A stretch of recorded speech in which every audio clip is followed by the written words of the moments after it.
I say this all the time, but rehab is training and training is rehab. Now I'm going to run you through my 3-step process of how to look at training and rehab so they fall within the same ecosystem because they are the same thing. Now, when we have a look at rehab, you've got 3 main blocks: the foundational block, the development blocks, and the performance blocks. Now, if you think about the foundational blocks, you've got to allow the injury that you've sustained to heal. You have to keep training. You have to train around the injured site, but you don't want to put the injury site in risk of it becoming further injured. So you train around it, and then what you want to do is make sure that you maintain as much quality in the local tissue around the joint. So say, for instance, you had a hamstring tear, you still want to train your quad, you still want to train your glute, you still want to train your calf around the hamstring tear.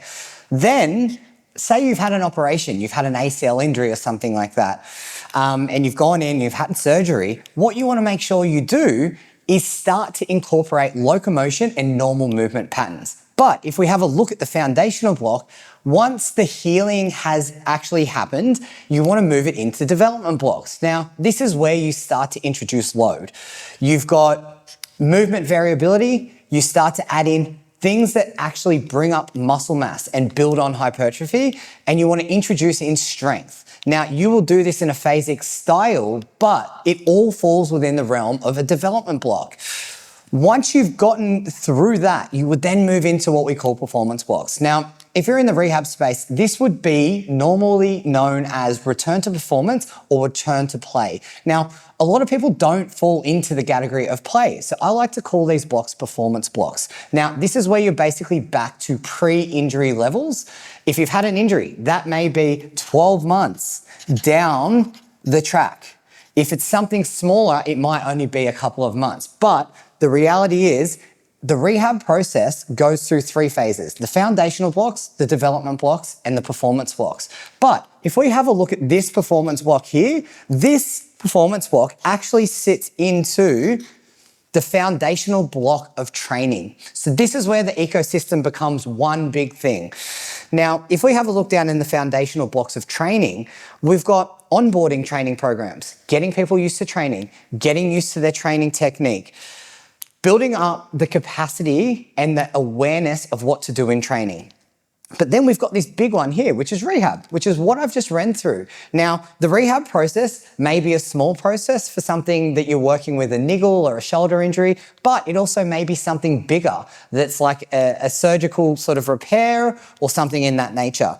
And then for other people in this foundational block, you've got, so say you've been training for 12 months towards a specific goal, say it's powerlifting, strength training, muscle building, whatever it is, you'll want to have a period of time where you go through what we call a general preparation or a structural balance block. Non-specific training that just changes up the style of training you're doing. So this all falls within the foundational blocks. This sets the scene for further training. Now, if we move into development blocks for training, this is where you do the bread and butter of your training. This is sets and reps. This cannot be understated. This is the base of your training. Most of the work is done here. So someone that's working on strength, you would spend more time focusing on the development of technique and control. Where someone wants to focus on building muscle, you would do more overall training volume. But that's all done within the development blocks.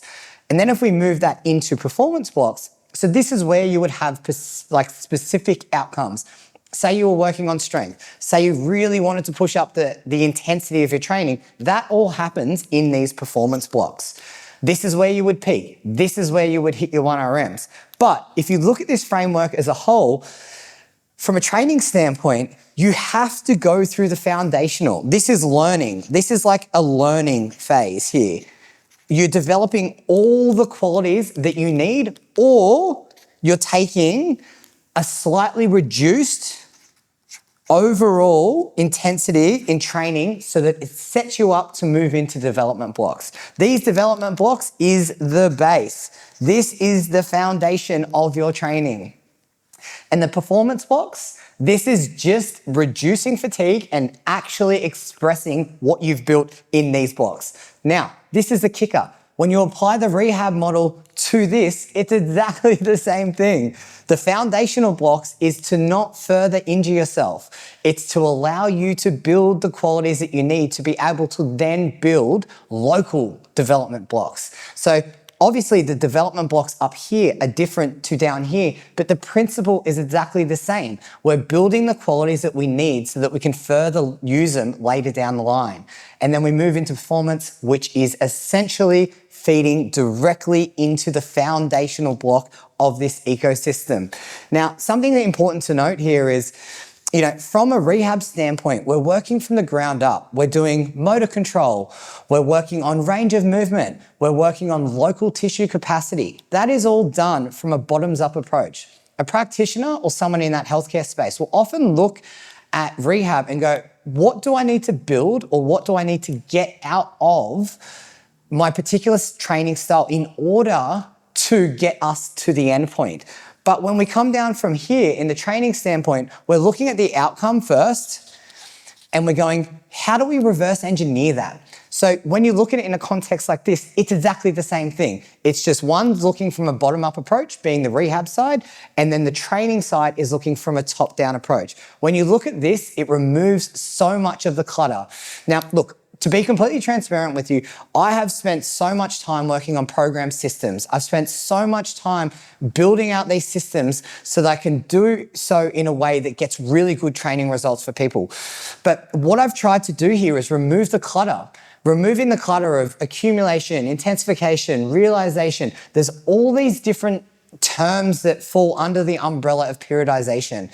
And really what we need to do is simplify it in a way that we have a system that we look at it and we go, okay, well, within foundational blocks, obviously we're going to tick these components off, but there can be different variations within foundational blocks and applied to rehab and to training. So when we're looking at training and rehab together, everyone's going to have periods of time where they go through an injury, or they're going to have a setback in training, or if it's unfortunately enough, you fall into a trap where you actually have an injury. We need a framework that we can work within to get people moving back to what we need to be doing, which is training. Training is where we want to spend most of the time. And that is this block. We want to be spending most of the time in these development blocks, building sets and reps, doing the boring work that gets the results. But at periods of time, we're going to need to do foundational blocks to give our body a break or to rehab. And then we're going to have periods where we push. But if we put a percentage on this, it's like,